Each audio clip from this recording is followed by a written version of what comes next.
Midwest, home sweet home in good old Indiana. Place of small towns, cozy families gathered together, and fields of corn and rustic woods. But, like any town, there is a dark underbelly that often goes unnoted. We are part of that darkness. We lurk in the shadows to bring you the best in horror, metal, and stories of the grotesque. This is Blood in the Cornfields. All right, welcome in, Cellar Dwellers. As always, I am Mark. And I'm Ivy. And we are Blood in the Cornfields. Coming back with a good episode for you. Yeah. We're getting into the swing of things. We're getting back into it. Don't ever say that we didn't provide the goods for you guys, because we do have a true crime this time. Yes, we do. And I love it because I know absolutely nothing. And it's good. We're going into this blind, and it's kind of fun. Yes. So with us, we have some friends of the potty. If you'd like to introduce yourselves, nobody can see, so I'll just defer to you, sir. If you go ahead and introduce yourself for everyone. I am Andrew Borntrager. I am the lead programmer of Riverbend Film Festival here in Goshen, Indiana, among other things.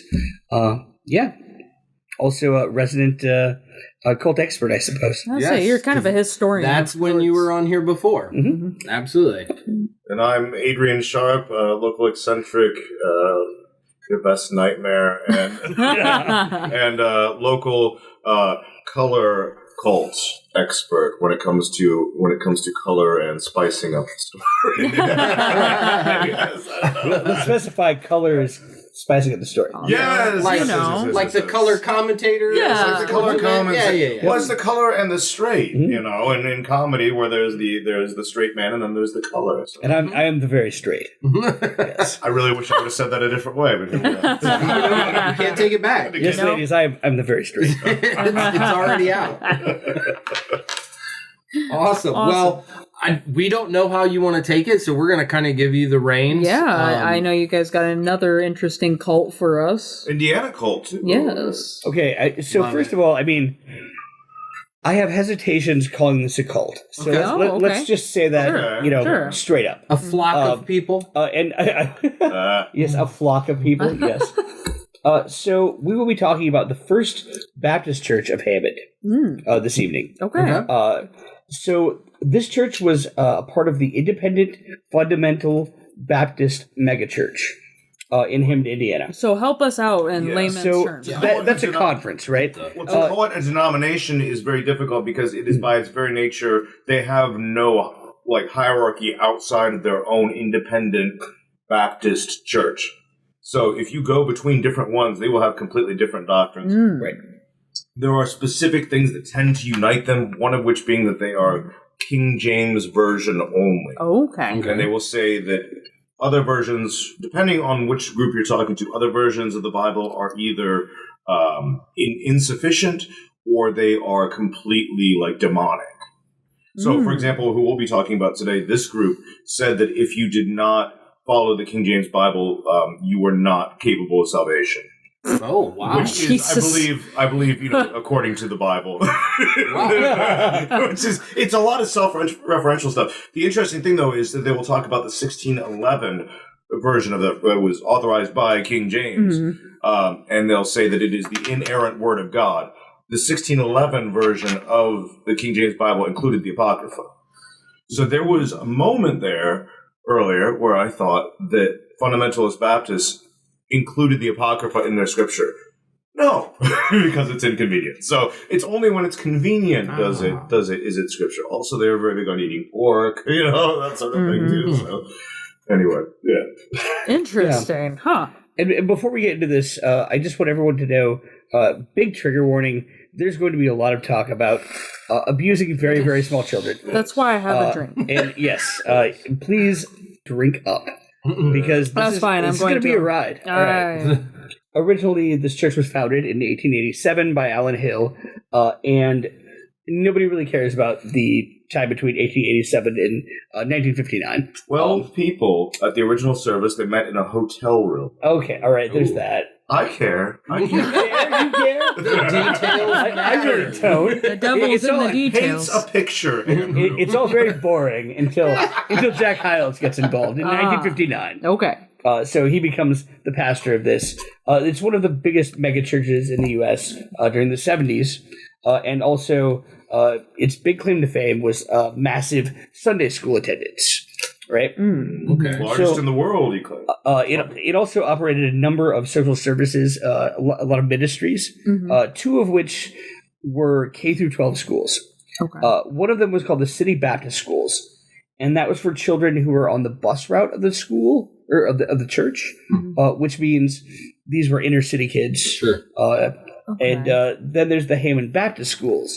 These were for the kids who were the children of the members of the congregation. Okay. Would you say that they were Segregated? I was just Yeah, I was gonna say. going to ask It's that. very much like that. Yes, Okay. absolutely. And can I ask this just because I know with I don't know how some other churches function because in the Catholic Church sometimes you do have like a school attached to it. Is this kind of the same situation or is No. it just strictly Sunday school? It is not like that at all. Okay. And I say this in part because I was not raised a Baptist. Okay. I was raised a Nazarene, but I remember as a kid we had people we designated bus kids. Interesting. And it was people who were from the poorer areas of our neighborhood, and they would bus them in. They did not always want to be there, and it was mostly seen as a Sunday daycare service. Okay, This was something that I experienced myself a lot, and so in reading through all of this, I related to a lot of that, and you can also see a lot of situations in which that would lead to systemic abuse. I see. Because, you've got church people who are busing kids from the inner city, and you've got negligent parents, or not even negligent, but busy, right? Why go get them when they come to us? Right. Well, it's supposed But to be just try and make a safe. living, right? It's supposed to be safe. You know? It's supposed to be church. Right. Yeah, It's supposed to exactly. be safe. It's a safe Exactly. place. Yeah. And so there's this inherent trust there. And so, of course, that would be a hotbed. This was well Abuse. before all the sex scandals of the Yeah. 80s and 90s. Yeah, Yes. I just wanted to kind of bring up that point because I just wasn't sure how that kind of worked in the school system and with, and Right. that sort of thing. Yeah. So anyway, so some of the ministries that they were a part of, one was called Prepare Now Resources, which I have not been able to find any information about. My guess it was probably a doomsday prep kind of a thing, which I wish I would have been able to find more information. I did a lot of research, not there.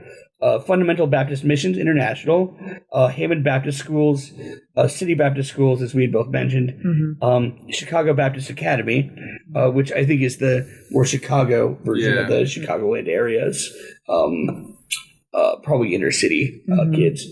Memory Lane Cemetery, which has the worst cemetery name I've ever heard. Memory Lane, that is pretty terrible. Yes, so they operated Memory Lane Cemetery. Actually, there's a pretty terrible one too. It's like called Butcher's something or other cemetery. Yeah, so that one's pretty bad. Delicious. Yeah. Also, Christian Womanhood Magazine, which is supreme irony. Probably fine The reading First right Baptist Church Little League, the Nursing Home Ministries. They did ministries with sailors. They did a trucker. I've heard of that. The trucker, like outside of the back of the truck. I remember seeing that on Lot lizard preachers? Lot lizard preachers. Exactly. We stated that Hammond is it's a suburb of Chicago in It's in Indiana, so it's Chicago, Lake County. right? Okay. Did you say East Chicago? East Chicago would be right near there. Okay, Gary's near Isn't that there. where the Jacksons are from, technically? Not Gary, Indiana. I thought it was Yeah. East Chicago. So it's that area of the world. Yeah. But they also did ministries for the blind. There's also Pathfinder Ministries, which involved the educable slow, which would be disabled children. Oh my god! And I so fall into that category. I know, Mark. It's okay. I love you anyway. Bless you. Also, homeless ministries. There was a rescue mission, and public school outreaches. You just be picking up everybody. Like some latchkey stuff or something? And also deaf ministries. Oh, okay. And yes, absolutely, it would be like latchkey. Okay. Yeah. So during the early and mid 70s, the church's Sunday school used a lot of carnival-like entertainment, along with free transportation, by a fleet of over 200 buses. Oh my to god! attract thousands of people from the Chicagoland area to come to their Sunday schools. What this already sounds like is Pinocchio, okay? Yeah, 100%. So, It's freaky. And they would also they would use children from the church and send them out on a Saturday, and they would go out soul winning, is what they called it. And they would have candy. They would have other things. They would choose, the kids that seemed to be the most charismatic or whatever. They would go out and do this and try to get them to promise to come in for Sunday and give them the address. So they would say, "What do you want to ask your parents?" and everything. And so yeah, they would go in on Saturdays. Basically walk just around, like recruit in some very and then mommy and daddy would say neighborhoods. fuck no, and then And of course be like, oh well, we have a bus route, Right, we like, can do this. oh, yeah, you can come with me, guy. Like, in the 80s, they were teaching drugs are bad, but they never said anything about this shit. Stranger danger. It's terrible Stranger because danger. the bad intent we know around it. But if it were pure and actually a good thing, you could be like, oh, that could be really good. Had there, A community of kids. if they were to actually play with trustworthy as and it was well. actually legit. It's just so horrible to know that, like, it's almost like an impending doom scenario. Yeah. Hearing you say that, it's like, oh, march the kids off to doom. Yep. This was a regular thing too. They would compel children from the church to go out into this ministry. I guess they would say. Of course, they were never compensated in any way for their work. Child labor never hurt nobody. They're just playing, right? They're getting all the kids over to terrible. Pleasure Island so that way they can When he return to first donkeys. When he first introduced the bus ministry, when he came in 1959, it was very unpopular with a lot of the existing congregation at that time. It had grown from its lowly 12 members to 700 members, and these were. This was the American Baptist Church, not the Southern Baptist Conference. It was one of the Seven Sisters, which would be sort of like the Presbyterians or the Episcopalians. This was establishment, sort of waspy kind of wealthy, Chicago suburbs congregation.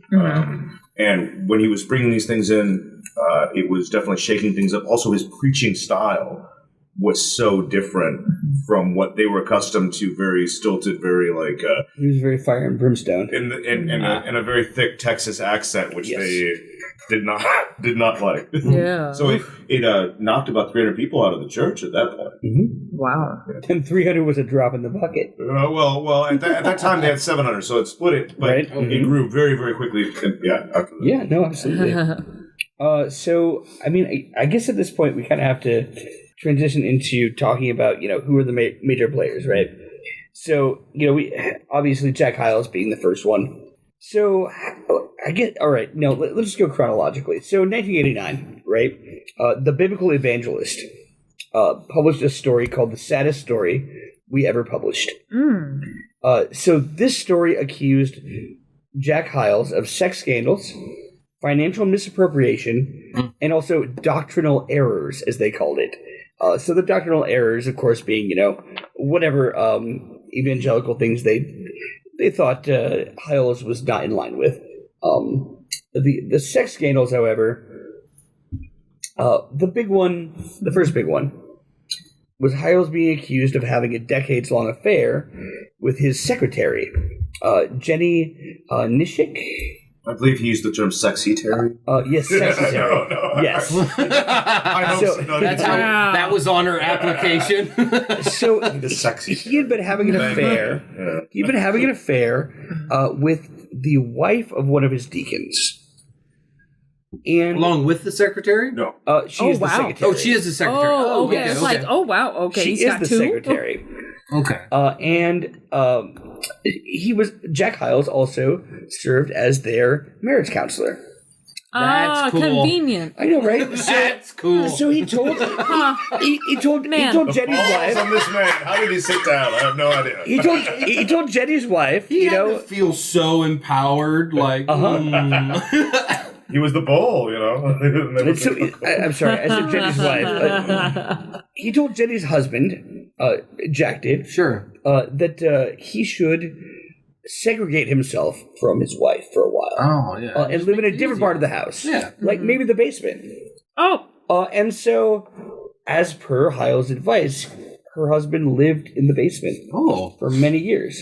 Many years. And Hyle paid for many renovations on that basement, gradually adding a washer and dryer and a kitchen. Oh my God. And anything that would have made him have to, go up to the main floor. Is this turning into Parasite? The movie? No. Where they're keeping him down there? Okay, kind of. Yeah, they keep him down there. Well, just let the man be a cellar dweller. That's what he wants to be. This is talking about a married couple. Yeah. Oh, are they gonna cuck? Well, I mean, no. I would think. Well, he's getting cucked. Yeah, I was going to say we're okay, but he's not allowed to watch. Oh, yes, oh, there's no watching. Listen. Well, Right. that's not cool. Exactly. I don't like that. He's the marriage counselor, and he's basically trying to do everything to separate him from his wife, so that he can come over at his leisure and counsel her. And counsel her. That's Yes, unfortunate. counsel her. In-depth counseling. It's going to take many hours. Yes. And so this all came to light in this 1989 article, right? So then after that, the big incident that first started the long string of First Baptist Church allegations, especially First Baptist Church of Hammond, came in 1991 with a man named A.V. Ballinger. So he allegedly, I don't think we can even say allegedly at this point. He allegedly. He was convicted. Okay, Right, he was he's convicted. convicted. Yeah. Right. Even if he hadn't, He was convicted of molesting. He did it. He molested a 7-year-old girl in her Sunday school class in Hammond. So during the Sunday school class, a church worker reportedly witnessed the act and removed the girl from the room. Serious? were there other children in the room? Yes. What the fuck? From what I hear, yes. Okay, so I see why she didn't. I think go, some like, of them were Spider shoot Monkey away. on him And because these were those other bus Yeah. kids? No, not necessarily. No, I think these were congregation kids. But but I think they were all shoot away. Also, this kid is is somebody that I'm supposed to look up to and trust, and you're doing this in front of everybody else. Like, what the fuck? So ultimately, Hyles was sued for $1 million by the parents of Not enough. this girl, right? Also, the lawsuit claims that the minister told the child's parents, the minister being Jack Hyles, told the child's parents that Ballinger just likes little girls. Quote, just likes little girls. Just. End quote. Okay. And also, quote, you don't have a case, end quote. What the So fuck? there was this subtle threatening, as well as a dismissiveness to the whole thing on Jack Hyles' part. Was he blowing the judge? Probably. The judge Or was may he have been making the judge stay in his basement? I would be, Right? Like, I'd be what's curious going to see if on? the judge was not a member. They had a I lot mean, of I'm going to say well-connected Jack Hyles' son was probably blowing the judge. I feel like he was doing the heavy lifting, but we'll get to that later. Oh, okay. Well, Yes. But there were a lot of very wealthy people who in Hammond that were members. I see. So they had influence. That's bullshit. But ultimately, the church settled the lawsuit out of court, and the terms were not disclosed. Now, Hyles' son-in-law, Jack Scap. Scap. Jack Scap. Jack Scap. Which you're going to hear this a lot. I'm going to say it wrong a lot. But he claims that at one point, the 7-year-old girl came on to him. Are you fucking kidding me? He called her fucking the idiot. most affectionate, loving, kissing, hugging girl I've ever met. In this statement he made. That's absolutely fucking terrible. That's disgusting. So already we're seeing Jack Scap as kind of an That was a asshole. real classy guy. Yeah, really classic guy. Really classic guy. Fuck. So at the criminal trial, 3 young women testified that the deacon Ballinger had fondled them years ago. One of those girls testified that she was molested on a Hammond church bus. And this is another theme we're going to see. So this guy was riding on the bus too? He was a bus driver, and he would make unauthorized stops. Oh, what the hell? Was this Or he would wait for everyone to get off. was this a separate guy, or was this? Oh my this is the gosh. same. This is Ballinger. This is Ballinger. Okay. Yeah, Ballinger was a bus driver So, and among others, and a And the deacon. leader? yeah. He was a deacon as well Okay. for 2 to 3 decades. Jeez.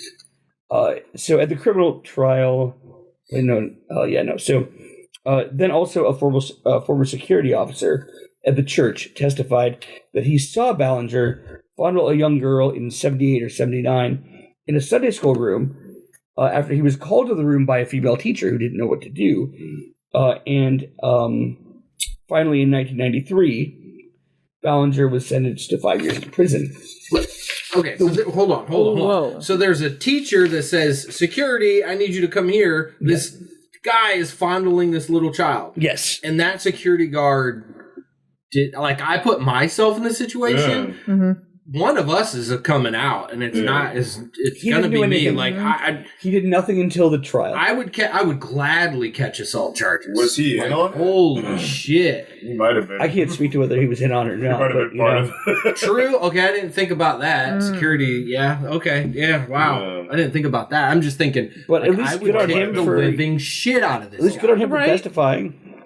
Okay. I guess Well, yeah. that's He all I may can also have been really say say. accustomed to seeing these things, or may have been paid to.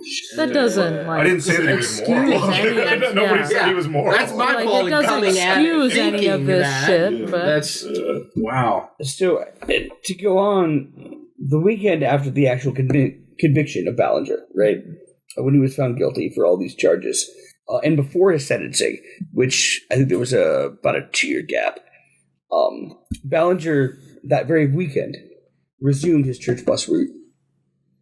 He drove kids to and from the church until he went to jail. And that very weekend, he also began handing out candy to children outside of the Oh. church before services. Wow. that's not great. I don't like that. So the local law enforcement actually got involved there, and were very concerned about it. I'm not sure how that turned out, but Wow. that was Persistent little fucker. yeah, Yes, he is. strangers with candy. Yeah. Stranger danger. You move on to 1993, which was a couple years after this incident, really, or at least the big press coverage of it. And he only got 5 years? Is that what you said?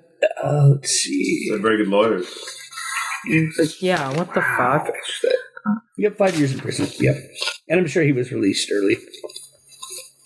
I mean, all of these men are in the story. Disgusting. So in 1993, there were a series of news reports aired from WJBK. I'm trying to ignore the BJ in there. So it's Don't ignore It's it. out of Detroit, and it aired over the course of 6 parts. This was a massive expose. It would be like I don't know if you're familiar with Mea Maxima Culpa, Silence in the House of God, or any of those kind of Not really, documentaries about the unfortunately. Catholic Church. That were the I big should ones as a that, Catholic, but I don't. well, unfortunately. Was this before the Boston, the big one in Boston? about this the would be before the police? Boston one. Okay. I And believe so. To be clear, it's not because I'm turning a blind eye to it, not at all, No. because that is not good. But I just, that type of shit I stay away from. Yeah. I don't want to put any energy towards it, so that's why I don't usually seek that shit out. Fair enough. But here you guys are, and that's okay. So it's called. I'm trying so hard not to say that's This what is it's praying happening. from the pulpit with an E, right? Yes, it is Yes, with an my E. favorite praying with an E. Get it? Adrian. So this was a 6-part news series, which it would have been like, at the end of your normal news show. It's like a 5 to 10 minute segment, right? Yeah. Over the course of 6 weeks. Okay. Okay. So it begins with the North Sharon Baptist Church, which is in it's very close to Ann Arbor in Michigan, right? So there was a man named Mark Fuller. He was a big fan of Jack Hyles, right? There were a bunch of churches. And he They were was- kind of satellites. He was independent Baptist as well, correct? Fuller was, He was in a First Baptist. but he was part of the same, not denomination, but Yeah, Yeah. the IFB. IFB, yeah. Yes, yeah. independent fundamental Right. Baptist. Yeah. So this man, Mark Fuller, he went on a bunch of camping trips with these young children, young men, Man. Yep. and he led children in group masturbation sessions Oh, He brought What them- the fuck? damn. And then he Hold would then bring them into his tent to be sodomized or perform Holy oral shit. sex. Give me a sec. I need more drinks. You can keep talking, but I'm going to walk away for a And second. so Fuller's Bible was found to be autographed by Hyles. Discuss. Which I did not realize this, but this is a thing that is done in the fundamentalist Baptist and also in the evangelical world. Apparently, is I would think it'd be a bit blasphemous for someone to sign the Bible. I Oh, would no. think. But apparently, Well, it's- Hold No. on, let me ask. Okay, so just as a Catholic, asking. Okay, so they would sign the Bible like the actual, like, just like Not not autograph. not the cover, but like on like the On the inside. inside. On the inside. On the inside, there was a place for it in some Bibles. Yeah. and they Okay. would put what's Or called would say their dedicated to. They would put what's called their life verse a lot of the times, which Okay. is sort of like a personal motto, usually comes from like the Okay. Psalms Okay. or Yeah. something like that. I was like, because that's like a tradition in like the Catholic Church. Like, if a kid receives their first Bible, you Right. usually have like a little sentiment. This or is something not. like that. This is I way was more gonna say, the crass. people than that will highlight Okay. or jot a note down or something like that. Right. Okay, but this is This different. is- This is Yeah. because Okay. Fuller was a student Okay. of the university, Ew. the unaccredited university. Now I see where you're coming that, from. We'll get to there in a minute. Yeah. Right. Okay, I'll continue to get my So drink. let me just stop for one quick second because Yes. that kind of like blew everything out of the water. So, It's going to get worse. so who again took these kids to this camping This man thing? is named Mark Fuller. Okay, so He's we've from got- Ann Arbor, Michigan. Okay, He so was we, the pastor of the church. He's a the pastor of an Fundamental Baptist church IFB, there. wow. an IFB church. So we have two absolutely shit human beings. Yeah. Oh, Oh, To there'll be start more, with, there'll be I'm more, sure there'll be more. Oh, yes. This one is like homeboy. The first homeboy, this guy makes him look like child's play. Oh, yeah. Just like Oh, literally. Yeah. yeah. No pun that was intended there, children. from Sorry. from what we know. Oh my Right. gosh. Okay, so also that same church was also sued for a brutal spanking of an 11-year-old student.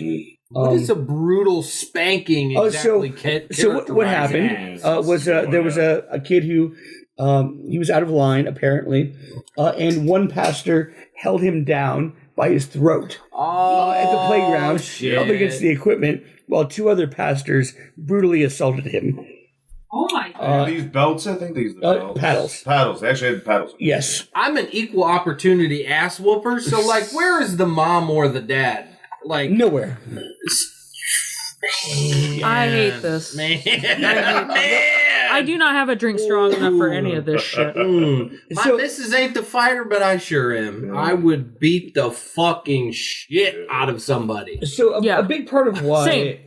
praying from the pulpit started I would with beat this the story. fuck out of him for you. Yeah, my I'd husband. be like, oh, let me go over there. My husband's Luke, sweet. don't get your hands dirty. This I know. This is my world. My husband's sweet, but goddamn, I would murder a bitch. So Oh, a big shit. part of why the Praying from the Pulpit series started with this story is because Hyles visited North Sharon to present an award to Fuller. And they gave it. He presented it to his wife. Hyles presented it to Mrs. Fuller's Fuller. wife. Mrs. Yep. Fuller, yeah. Fuck. While Fuller was still in jail for molestation charges. Ah, wow. And What award could it this was a be? massive deal, and yeah. Should I say? Oh, you would say it. Should I say the joke? You can do it.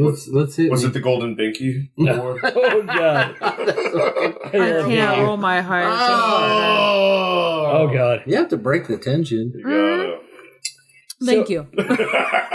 That's a big piece of why the North Sharon Baptist Church was so big in this. Also, going on to more about praying from the pulpit, because my goodness, if you have a chance, there's a 40-minute documentary. Oh my god. Or not Well, it's- documentary. it's, spliced together. All of those 6 parts are spliced together. Okay. That you can just watch on YouTube. Oh really? And Okay. it's really interesting. And it's also terrible journalism. What and is I'll it- explain but let me in ask, that what is a it bit. called? Just so we have an Praying idea. from the pulpit. Praying from the pulpit. Okay, I'm sorry. Preying. Real punishers over there. So there's also a large section of that deals with the treatment of women in the church.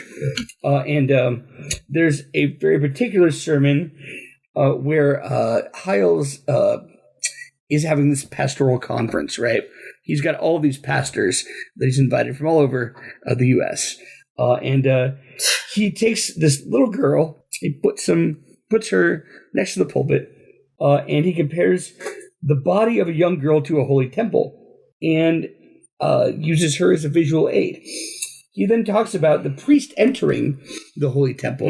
You gotta be fucking kidding me fucking now, and dude. says, quote, "She's very touchable to a young man." You gotta... What young man? How fucking old is this little girl? What the fuck? I could see why 100 young men would want to touch her. Couldn't you? End quote. End quote. This gets just oh my God. That is the quote. No, how... Okay, He does it in front of a bunch of pastors. Jeez. now I could understand this. Okay. Little TMI, but I'm also slightly buzzed right now, okay? Because I need a fucking couple drinks for this bullshit. But anyway, like, I didn't fuck until I was, like, married, okay? Because I was too afraid. Now, if you would have put me and my 20-year-old ass in front of that pulpit, that would have made way more sense. Yeah, I hope 100 men would want to fuck me, okay? But like a little girl? No, fuck you. My question is, at least please tell me she was clothed. She was clothed. Okay, that doesn't account for much. Although it did describe, yeah. Fuck them. The priest entering the holy temple. Okay. The metaphor still stands, and everybody knew what he was talking about.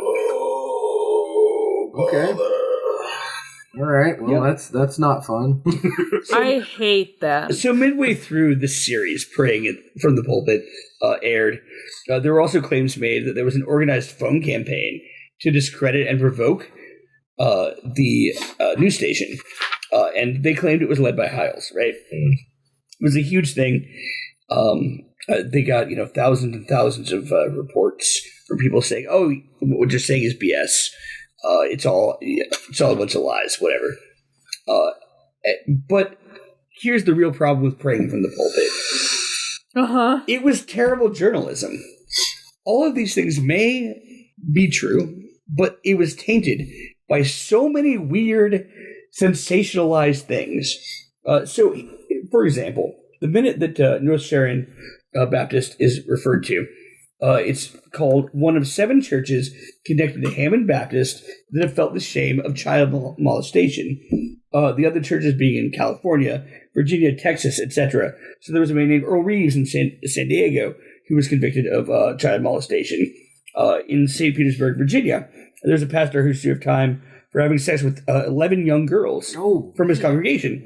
Fuck me. They also point out that the doctrine is sexually repressive, and that women are to be submissive, and children are severely punished. And they use that as a connection to Hammond as well. The authoritarian doctrine that isolates and can create abuse. It's another thing they talk about. Quote, conditions his followers through mind control and lashes out against critics, end quote.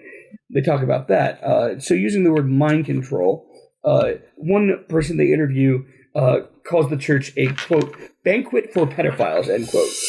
Disgusting. It does Fuck off.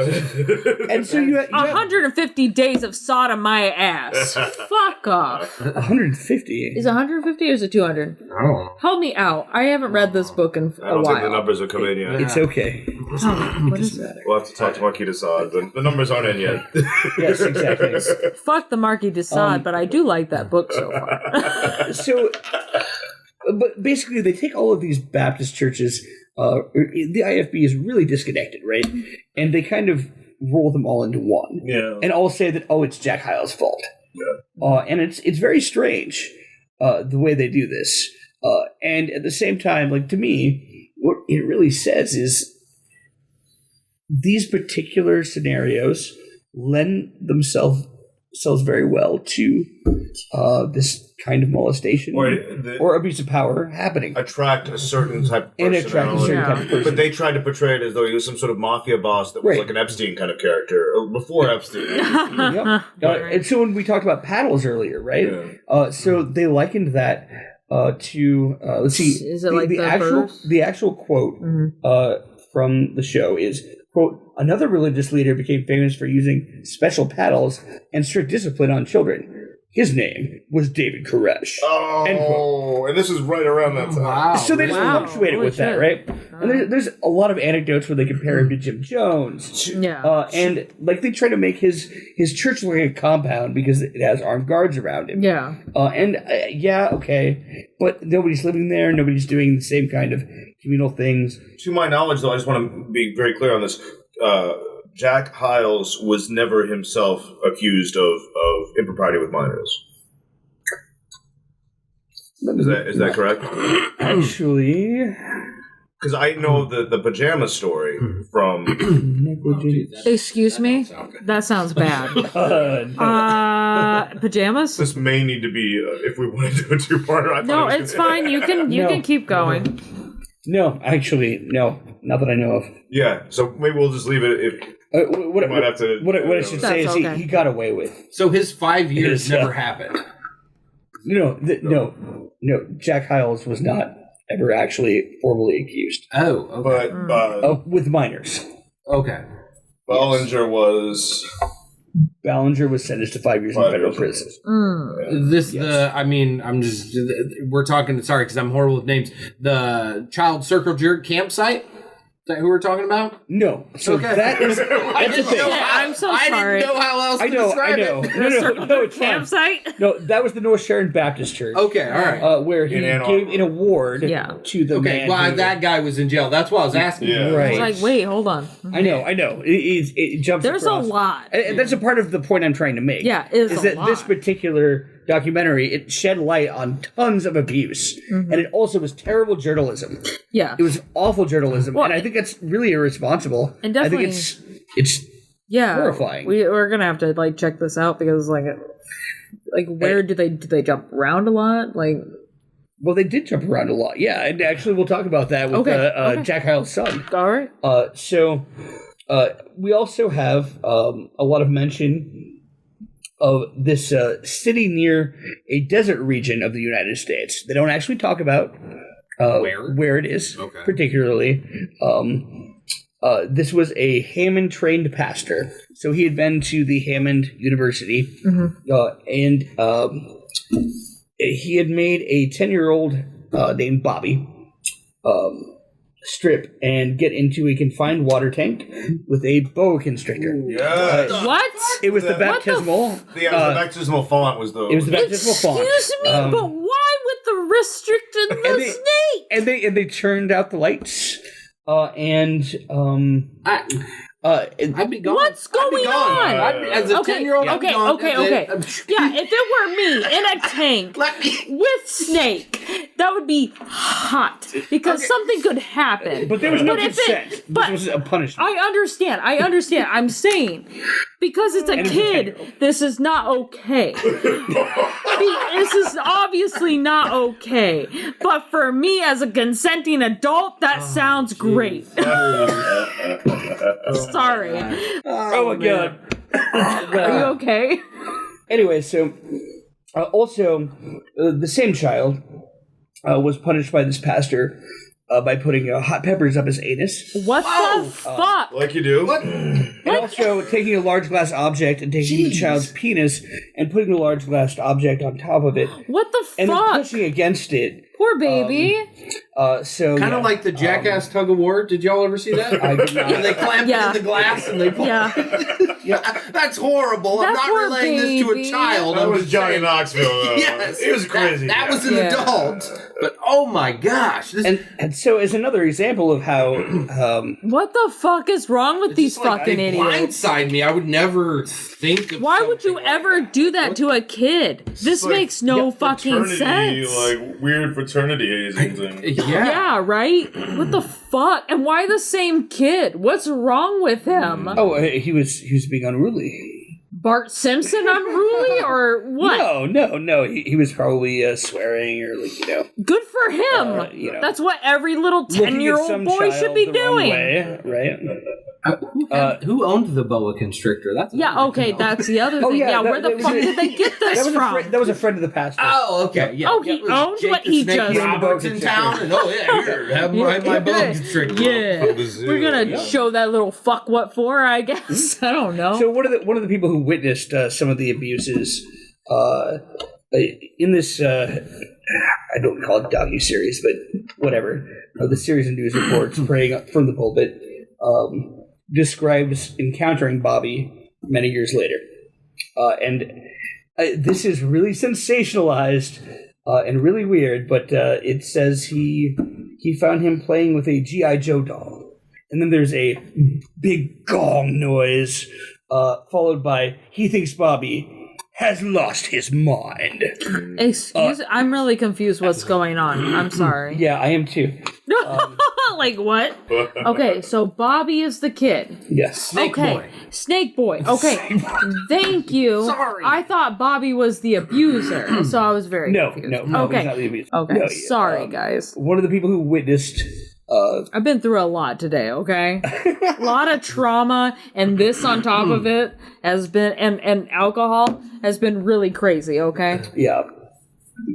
So yeah, that was one of the not really Jack Hyles moments, but Indicative of the larger community from which he was right. Yeah. part. Yes. That really stuck out. The Rogues Gallery. So looking at Jack Hyles himself, he did like to call himself doctor. So he had an honorary doctorate from a Bible college that was unaccredited. So he always referred to himself as Doctor Jack Hyles. In so doing, he also, as all unaccredited doctors should do, he started his own unaccredited Bible college. Hyles Anderson University. Yes, Anderson being the dude with the money. Oh my god. And so, do you remember the rifle sermon?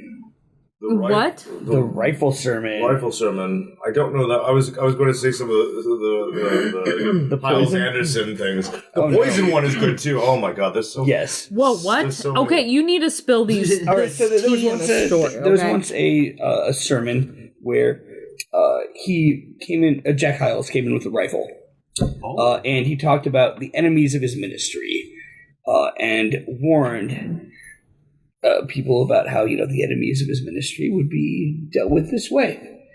What the fuck? And it was a really bizarre kind of object lesson thing. It was never fired. He did a few of those. He had one where it was called Sunday's Coming, which meant the Great Day of Judgment, and he would sort of condemn many of his enemies to flames or whatever. And one of them was he had a big quarrel with the Times of Northwest Indiana because they kind of followed him, especially with the accusations of infidelity.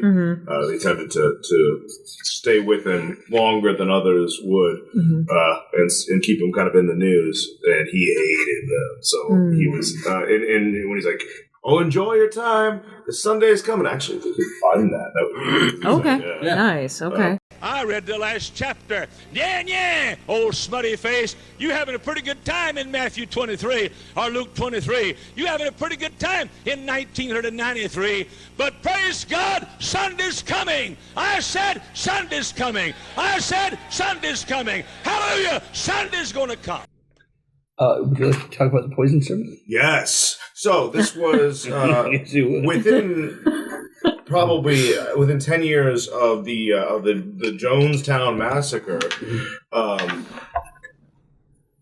Hyles started to get increasingly, he was getting up there in age, and he was starting to get increasingly paranoid, seeing enemies everywhere, sort of like good old Jim Jones. But he poured. During one particular sermon, and he had all of his deacons sort of sitting behind him, he poured a liquid into a glass, claiming that it was poison. I don't think he said what specifically it was. And he called up, I don't think it was all of the deacons, I think it was just one in particular, and asked him, would you drink this? And he reached for it and said, yes. And he stopped him and said, no need tonight. Whoa. So there were a few times where he was really going off the edge. A lot of his later stuff too. There was a lot of sort of I guess I would say sort of like racial stereotyping in there. One where he just sort of makes fun of Puerto Ricans. Yes. Like out of nowhere, it's just like... Yeah, you can look up a Jack Hyles racist joke. Yeah. There's a whole thing where he brings up this Puerto Rican guy and he talks about how he's not even really American and he's a second-rate Mexican. Yeah, second-rate Mexican. Yeah. What the fuck? And that's a 2-for-1 right there. I'm Latino, and that's so offensive, man. And he has that man groveling at his feet. Oh my god! It's all for the sake of a joke, and the guy looks visibly uncomfortable, and it's really gross. Ew! It's disgusting. I don't like that. But, it's not like that was anything new, really. It's like that was what was caught on camera, and we can talk about because we have evidence of it. Right. I'm sure that was happening on the red. Yeah, it's like, if there's something that's on camera, it's 10 times worse when it's not. Right. And, closed doors. I would say the same thing when it comes to the allegations that came forth. Not everything. It was probably worse than we know. Damn. Much, much worse than we know. All right, so moving on to 97, right? Jack Hyles and his church we're were 97 sued. now? Yes, I know, right? Oh my god. They were sued for negligence in connection with alleged sexual assaults on a mentally disabled church member over a 6-year period. Over 6 years? So there was a 42-year-old woman who alleged she was raped and battered multiple times at the church and on the bus route from 1991 to 1996. According to her lawyer, a church program instructor led her to a room and served as lookout while 2 or 3 males raped her. The woman developed a serious infection, and doctors found embedded in her a plastic object. What the fuck? So she developed an STI, and there was... I did a lot of research out of curiosity to see what that plastic object was. Is? Yeah. I can't find anything. Well, it's probably confidential. I'm sure it was, but oh my no God. criminal charges were filed. Why? What the fuck? Did they pay her off? Well, yeah, probably. God, people fucking suck. And so the moral of this Hammond lesson. was Hyles was actually interviewed about this. And he denied the allegations. He cited the church's long-standing outreach to the handicapped and underprivileged of the Hammond area and ministries that are, quote, are a financial liability. This is especially true in the case of the educable slow, which educable would be... Obviously, we're talking about developmentally disabled people. Yeah. We get nothing from them but the satisfaction of helping them, end quote. So he uses his own ministry's history of helping disabled people to kind of cover this up and say, well, we don't get anything from them. How could my organization be responsible for these things and then see all the good that we do? Right, exactly. Yeah. And by now, the arrogance alone is fueling him to where, it sounds like he just doesn't even give a shit. Yeah. Whatever. Not just him, his organization has gotten away with things that he... Also, I think he really did believe that there were people out to get him, and he would generally side with his people. Well, so, yeah. At this stage, that's probably true. Yeah, much like Jim Jones. Well, so moving on to David Hyles. So this is the son of son of a bitch, the son of Jack Hyles. Let's hope that it's the apple fell far from the tree. Well, rolled down the street. He kind of did. Okay, but he rolled down the wrong street. Damn it! Fuck. So we were rooting for you. We all were. Was a youth pastor at Hammond Baptist. Of course, we love that, right? Yeah. So he was caught in a bunch of sexual affairs. He was cheating on his wife like crazy. That became really obvious. And so Jack Hyles moved him to Jack Hyles' former church, which was in Texas, where he became the lead pastor. And he continued to have, these same kind of sexual discrepancies, right? Until his divorce and exit from the ministry.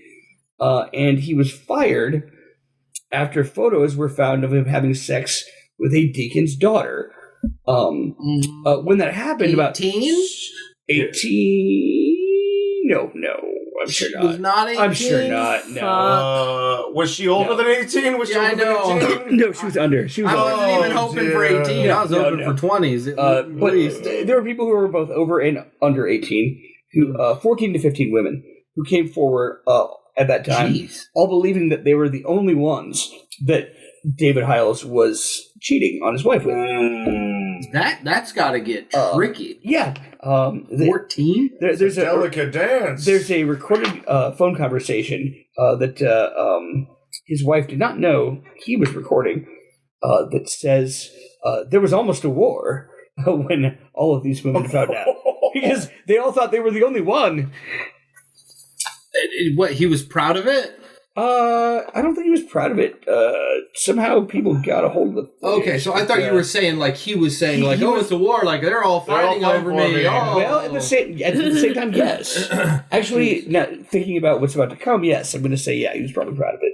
Oh, So, Jack Hyles, his father, ignored his son's behavior until his second wife, Brenda Hyles. So, photos of his wife, David's wife, were found in porn and swinger magazines. As Praying from the Pulpit puts it, quote, Brenda Hyles' holy temple was on display in a variety of explicit poses, end quote. Holy temple. Oh. Her holy temple! Did she have like a cute little spread? Oh, yeah. Oh, yeah. Okay, Ew, so go like girl. was this like something that she did willingly, or is this piece of shit There were, yeah, there right. like, are, I took those pictures for my husband, and he's like, yeah, fuck There this are- bitch, Yeah, I'm gonna release look at him. this. there are allegations that it was not willingly. Is it like Jackie Kennedy's? But these also, like, when they were published, they included ads that were looking for swingers actively.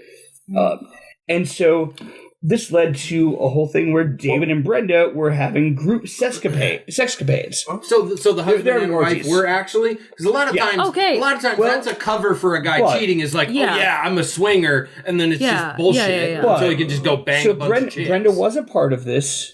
I don't know the degree to which she was a part of this. Okay. Which she could have been manipulated, or It she sounds could've. like she was manipulated to me, based on what I've Well, seen. you don't get 14 women without being like a manipulator, a smooth talker, and like deviant. Well, and all unless that of course, bullshit, like so. they're consensual and they're like, okay, cool. That sounds like a great time. Now this But I don't know because these are such religious folk, so it's like, I Yeah. don't. Well, the publication was it a regional one? Do we know? It wasn't any. It wasn't one of the big three, as it were. No, it was not one of the big three. No, Okay. it was more of a local thing. Being if I remember Playboy, correctly. Penthouse, and Hustler for Right. It was not one of those. No.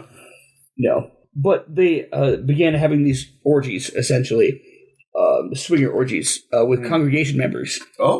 dangerous. Oh my God. This was Because, that's very churchly back in activity. Texas. I mean, you gotta and come but they together. did It's these with community, the right? Congregation members that they deemed the holiest. Oh. So there was this pretense that, Oh, you're man. holy enough and you're secure enough in your Your marriage faith and that your you're ready to marriage. have orgies with us. It's like a Rasputin kind of thing. Oh my Yeah. God. Oh my God. So These people need to stop hiding. Just have orgies because you want to have orgies. Stop. at that point, Jack Hyles finally kind of denounced that behavior from the pulpit, right? Of his son. Of his son, yeah. After that, though, the couple, David and Brenda, they moved to Illinois. And they had a 17-month-old son No. who, there was some kind of a CPS investigation, and he was found to have a broken leg and 8 to 9 bones that were in various stages of healing. Poor baby. And a couple of the months after the fuck? investigation began, he was found dead in his crib. Oh, baby. The case was mishandled, so the autopsy was conducted at a hospital, and not Which at a coroner's. It does happen Okay. sometimes. It does happen. I'm going to be very honest with you as a funeral director because like autopsies can happen in a hospital. It just depends on like who or where the medical examiner is able to go. Yeah. Sometimes a medical examiner needs to be in a certain location rather than a coroner's office, but usually a medical examiner, as long as they're licensed, they can conduct it at the hospital. That does happen often. Yes, but it was deemed inconclusive. And David invoked his Fifth Amendment right at the inquest initially, and the case was never solved. Well, and the hardest part, too, because this is taking place in the 90s, right? Yep. So, again, I'm talking as a funeral director. Like, the biggest thing is, like, when it comes to autopsy cases, and especially with infants, it's very odd because nowadays they will usually take the brain, because that's the first thing that they're going to look at is for shaken baby syndrome. Mm-hmm. Right. That is usually the first thing they're going to look for. I don't know what it was like in this case and in this time, but usually if a baby has broken bones and has had history of, medical examinations and stuff like that, usually the coroner will go with whatever the medical examination says because they've had a history of it. So that's usually where they're like, okay, well, the records match up, so maybe the baby died from SIDS or something like that. So without knowing what this is a 17-month-old. Yeah, I understand. But it works the same way for an infant versus a child about 17 months old. Did they know how long the child had been dead before they found it? Because maybe the amount of water and whatever at a baby. Right, because they do have a lot of water. Faster, right? And that is true. But in this case, with like a 17-month-old, they do have a little bit more like stability to them, where it's not the same as like an infant, where they're like basically all water almost. Right. So like, yeah, this is definitely they're looking for like, and again, 90s, I don't know, but brain would be like the biggest thing to see if it was shaken baby or if there was anything else going on. So if there's not any like blatantly obvious trauma, they're not going to do anything because if this baby also had history of broken bones that are healing, they're just basically going to be like, oh, okay, well, this has happened in the past. Yeah. This baby is actively getting this treated. There's nothing we can do. And especially if there was no drugs or any evidence of strangulation or anything like that, like, because a lot of babies at that age will flip over, sometimes accidentally suffocate themselves. But I don't know if that was the case with this one. So. Yeah, no. Suspicious, all the same. And the broken bones, have you ever encountered that with babies? You have 8 to 9 broken bones, and then your one leg is completely broken. That's not good. That's definitely not normal. Pretty high amount. Could that be the result of some existing, health condition? Could be, like, especially if, like, but you know what I mean. 17 months old. I mean, when Casper was 17 months old, he was very rough and tumble, so it is very possible for a child to break their bones at that age. But this 17 to, like, or not 17, but, like, however many bones that he broke, that sounds like abuse. Yeah, you think, or you'd find that in, like, some sort of reported car accident. Or something exactly. like that. Something traumatic had to have happened, or falling down the steps or something like that. That would make the most sense to me. But again, the coroner's going to go based off of historic records. Right. Did David Hyles say why the child died? No, he invoked his Fifth Amendment. Oh! Well, and it was... say anything. That right there is... That's not good. What the fuck were you doing to the 17-month-old kid that they broke their bones? The only thing I can think of is, like, did you fucking toss him down the stairs? Like, what the fuck did you do? Some baby bullying. Yep. And then after this, David Hyles moved to Jacksonville, Florida, where he would continue to have, his swinger lifestyle and become an insurance agent. Ooh. Yes, an insurance agent. I didn't know it was going to get... I know this was going to see so dark. I know. I thought about this and I'm like, yeah, this is the darkest part. The darkest part of the entire thing. Yeah. So in 2001, or just prior to this, I don't know, somewhere around 2000, Jack Hyles died. So Jack... Good riddance.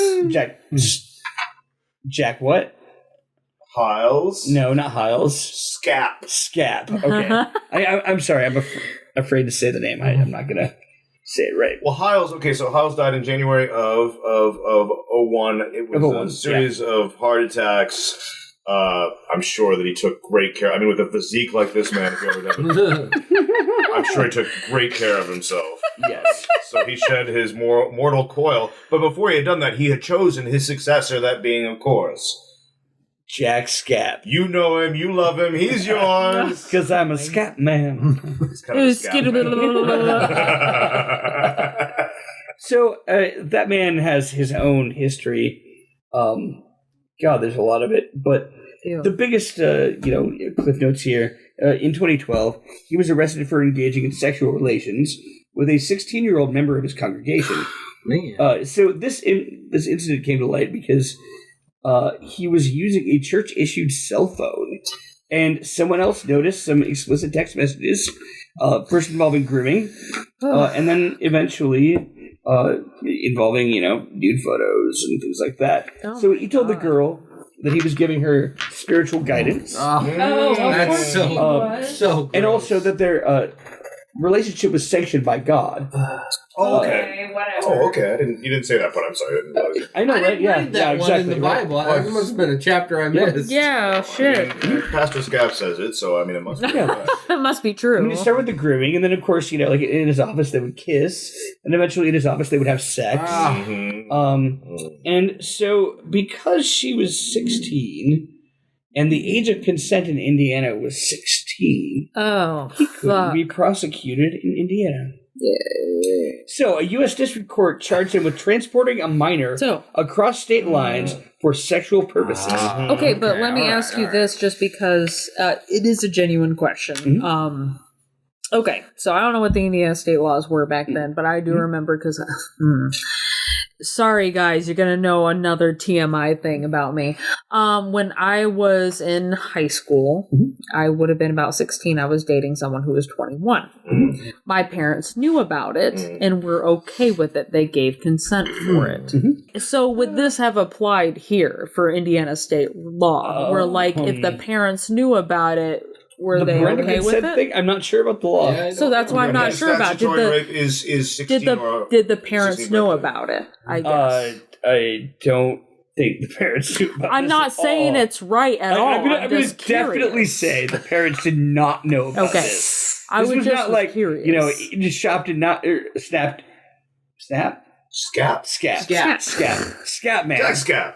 Yeah, Mr. Scap did not go to her parents and say, "Hey yo, can I rub buttholes with God, your I hope it's daughter?" not Scap. I hope I haven't been doing it wrong. Like, this whole time. God willed us to I think be it's together. Scap. So I'm pretty sure. No.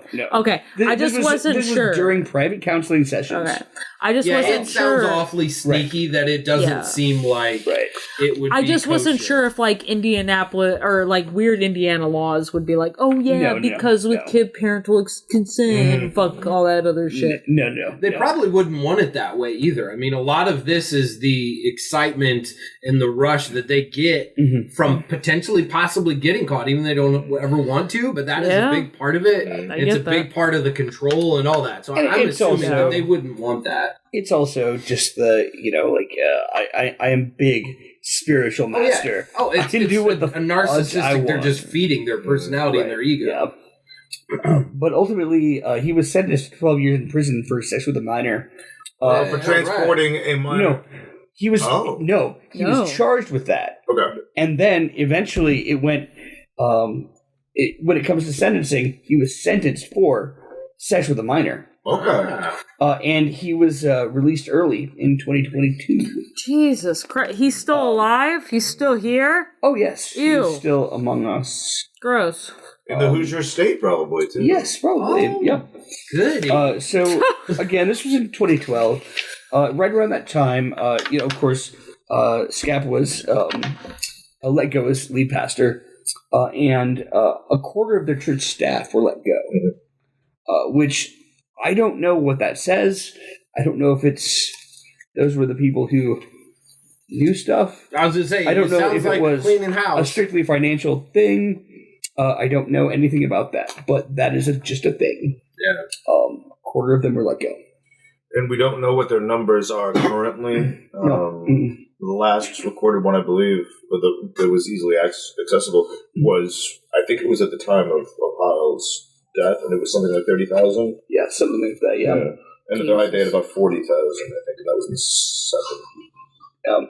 So then, in January of 2013, John Wilkerson, who is the current lead Still pastor there. of this church, he was he became lead pastor. He was also a Hyles Anderson graduate. He was kind of next in the line. fake school. Yeah. Yes. Yeah. The unaccredited school. Yeah. Let's call it. Yes. And so, in regards to anything else that came after that, in 2021, there was a man named Joseph Ayer. He was a former deacon of the church. He was a Sunday school teacher and a bus driver. He was charged with 3 counts of child molestation. Of course. Oh, fuck me. Do they only hire pedophiles? Yeah, Pretty much. I mean, Yeah, is that what like the is that like fuck's part of the going on? This was questions? over the course of like 2 to 3 decades, and I guess he got caught. Oh my God, dude. John Wilkinson, the current pastor of this church, he responded by saying these allegations stem from, quote, malice towards the Lord, end quote. He also talks about how there's a lot of subjectivity involved with this, and people will make assumptions. Basically, he turns it into a victim complex sort of thing.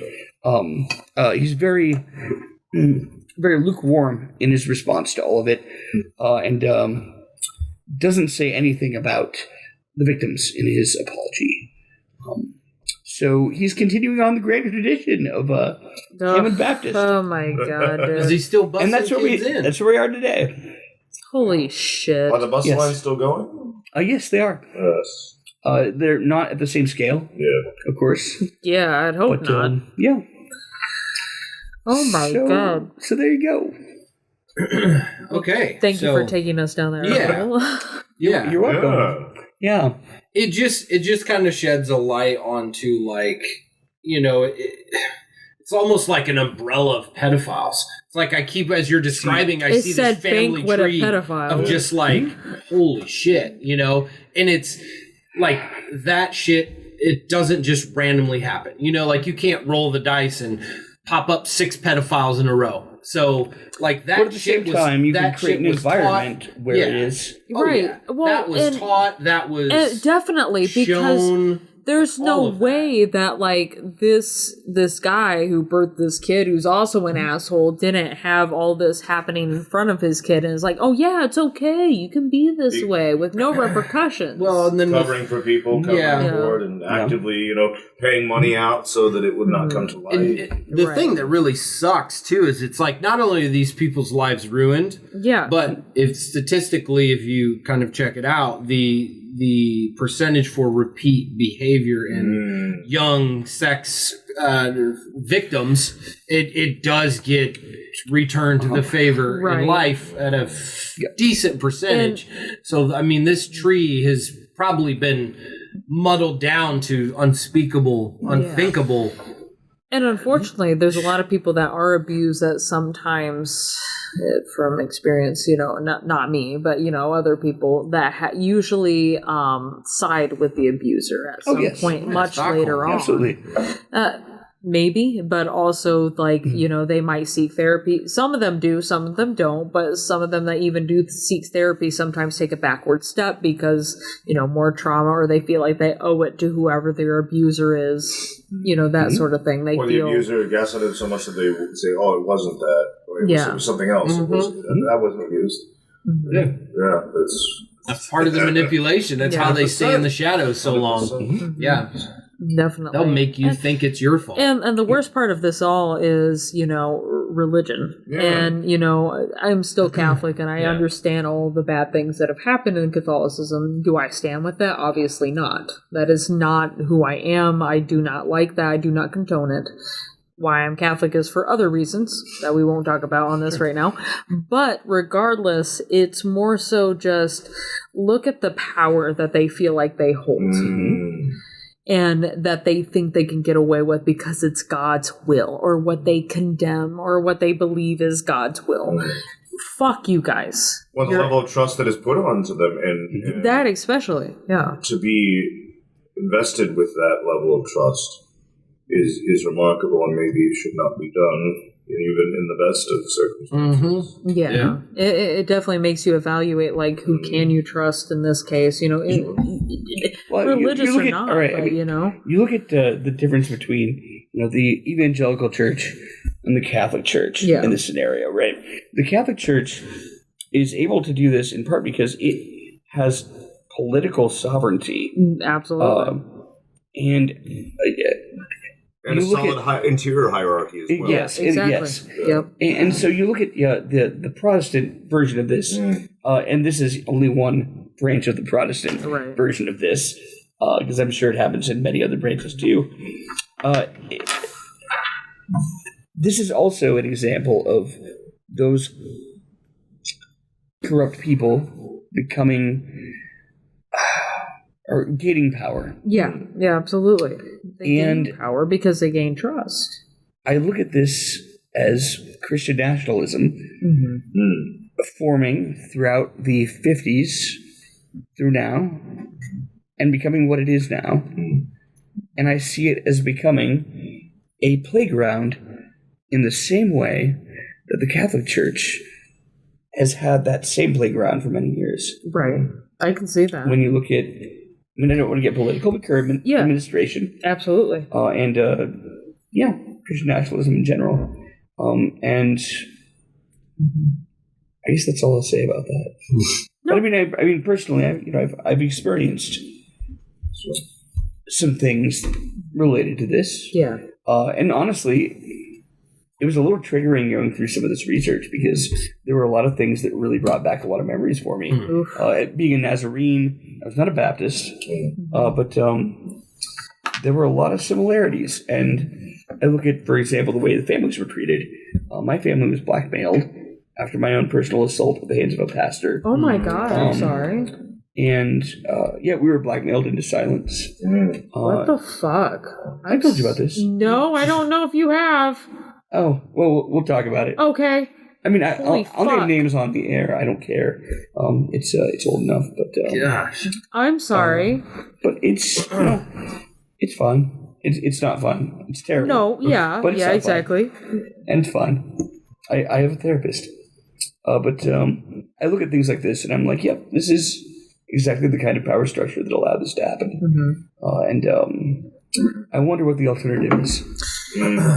You know what? Guess I will get into it. That's part of the reason why I guess I remain Catholic. Is it's like I don't want to be like those other Catholics. I want to be different. I want to be the one that breaks the silence, that is able to be better, that is able to be the person that I personally believe God wants me to be. And working within the system as opposed to trying to tear down. Exactly, because I Reform know revolution, there's no like that. fucking way I'm going to be able to tear that fucking system down. No. So I might as well work against it. If they want to excommunicate me, fuck you guys.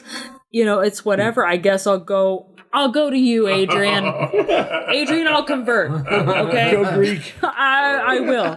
I'm not Greek, but I'll go that way. That is fine. But that's what I mean is like, I much rather be in these hard times. I much rather be the person that I feel like God wants me to be. That I feel like Jesus Christ was as well. Sorry, I'm preachy, but it's. So would you say that religion and spirituality for you are a really internal thing? It definitely is. Like it's not. You know, yeah, I guess it is internalized, but it's more so just, it's not a cradle Catholic thing, but it's more, I just find comfort in like the structure and I appreciate that. And, you know, fuck anybody else that like is going to be an asshole to other people. I'm not that Catholic. I'm different. I want to make that difference. And, you know, the whole thing is, and again, sorry, getting preachy, when it comes to like following in the steps of Jesus, my Jesus is the type of person that like made friends with all the people that you would not expect to be friends with. That includes gays, queers, you know, because I'm queer, it doesn't matter. But, you know, and also anybody that is marginalized or, you know, told that you shouldn't be friends with them or whatever. Jesus did the same thing. I want to be that person. I feel like that's exactly what he wants us to be. You know, whether or not you believe in him is totally fine, or that, you know, you believe in a hierarchy as far as God, that's fine. This is just my personal beliefs. And so I want to do that. And that's why I still follow Catholicism for that purpose. For that sole purpose is I want to make the difference. I want to show that there are better people out there that still call themselves Christians or Catholic, whatever that label is for them. If that I feel to some degree the same way about atheism. Yeah, and I like that. And say that, because I think that's important. Because a lot of people, it's misconstrued what atheism is, or even Satanism is. I wouldn't even say it's misconstrued. It's just that there's a lot of us versus them. 100%. In really insular religious communities. Yeah, 100%. Like we're talking about, the ones here. So. Yeah, and the same goes for like I said, like the Satanic Temple. They are good people. They are fine. You are not Therefore, gonna, religious pluralism. you're not gonna fucking burn if you talk to them. It's fine. They are people. They're just like you. They also have religious trauma. They're just like you. Well, not necessarily. Well, not necessarily, not all of them, because Right. I have met a couple Satanists that aren't. But I'm just saying. Difference between Satanists and people from the Satanic Temple. You're right. You're right. I'm sorry. Anton LaVey is one thing. Yeah, Anton LaVey is a fucking dick. I don't give a fuck. Sorry, guys. But, like, I don't give a fuck about him. But as far as, like, you know, the Satanic Temple, I have no problem with them. I've made a lot of friends with them. I have no issues. They are good people. And I Visit them on Easter Sunday. you were so fucking lucky. I love it. Oh my god, dude. I wish I could In have. Salem, Massachusetts. And thank you again for that book. That was Yo, of so course. sweet. Casper. Diary of a Goth Baby. We do read it to Casper once in a Oh, I love while. I do know the lady. I Instagram her once in a while. She's very nice. But thank you again so much for that. That's really course. sweet. But anyway, I guess to wrap this up. Yeah, so for me, I kind of wanted to bring it around and try to make, you know, some sense of the horrible shit that we've just heard. And for me, I in the back of my mind, you know, because guys, I'm always searching true crime and kind of keeping my ear to the ground for that. And there's a recent case. Her name is she's out of Indy. Unfortunately, her body was recently found. Haley Busby. And the reason why I'm bringing this up is because basically what I'm going to be getting at is like, be in your child's life and be present. Don't have the assumption that this shit could not happen. So Exactly. for example, if your child's going to camp, do some investigation. Do a little into that poking, shit a little before. prodding. Like, helicopter. be in your child's life. There's nothing wrong with helicopters. And I say that because To an Hannah, or not, what Hannah? It's not extent. Hannah, it's Haley. There's another Hannah that I've been working on. But Haley met her attacker online through a video game. And he was 39, and then he took her across state lines. And I think recently, just yesterday, he actually admitted, and he led them to her body. And so, This is Fortnite. Please tell me it's Fortnite. I don't know the You're game. right. I just want to read right. the Man, Fortnite. Fortnite, 100%. oh my gosh. Fortnite is riddled with It was that or accusations. That or Club Penguin. Yeah. Fortnite has, you know, whether the validity of it, I do not know because I don't look into it, but Fortnite comes up a lot and it's a supposed breeding ground for pedophiles. Yeah, I don't know. 100%. I just hear complaints, but the 100%. moral of the That or story Roblox. is with what is relevant now, it was relevant then, it should be relevant at all times. Be present in your child's life, like in whatever way you can. I'm not saying be militant. Yeah, my don't best be way is to be, you Yeah. know, open and honest. Like with my daughter, she's getting to that age where she's starting to understand things more, and so I'm having to talk to her more, not like the little child I have. And now I'm having to adapt my lingo and what I'm saying to like a preteen type era.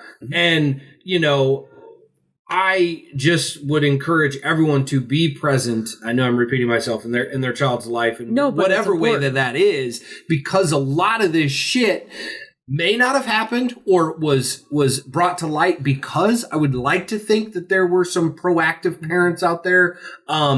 It's just like, and it's no disrespect to any of the victims, like for laughing. I know that's a No. way to cope through this episode. Yeah, that we have, exactly. It because, is. like, my mind, like, you know, it's your demeanor with reading is very there's not a lot of fluctuation. Yep. And when you throw that shit on the table, I'm just like oh, I don't even What know the how to fuck just react, you know, because happened? it's like I'm not expecting to hear a lot of the things that you told us today. And so it's really frightening to know that, And it like should be. that's just one town and that's just one organization in Indiana, you know, like, don't think that Well, this we- could not happen to your child. To be And I clear, know it we went did other touch places on other too. places Yeah, as it well. went other states, Right, but exactly. Right. you know, a lot of the stuff we were talking about focused in Yep. Hammond and Well, and I around guess the Gary area and that's stuff like that. part Michigan. of that's part of it Texas. too, because like, you know, it can start in one location and it easily can go into another one because you're gonna the person that is going to capture your child is going to bring them to wherever they feel it's Yeah, comfortable. yeah, absolutely. Yeah. So,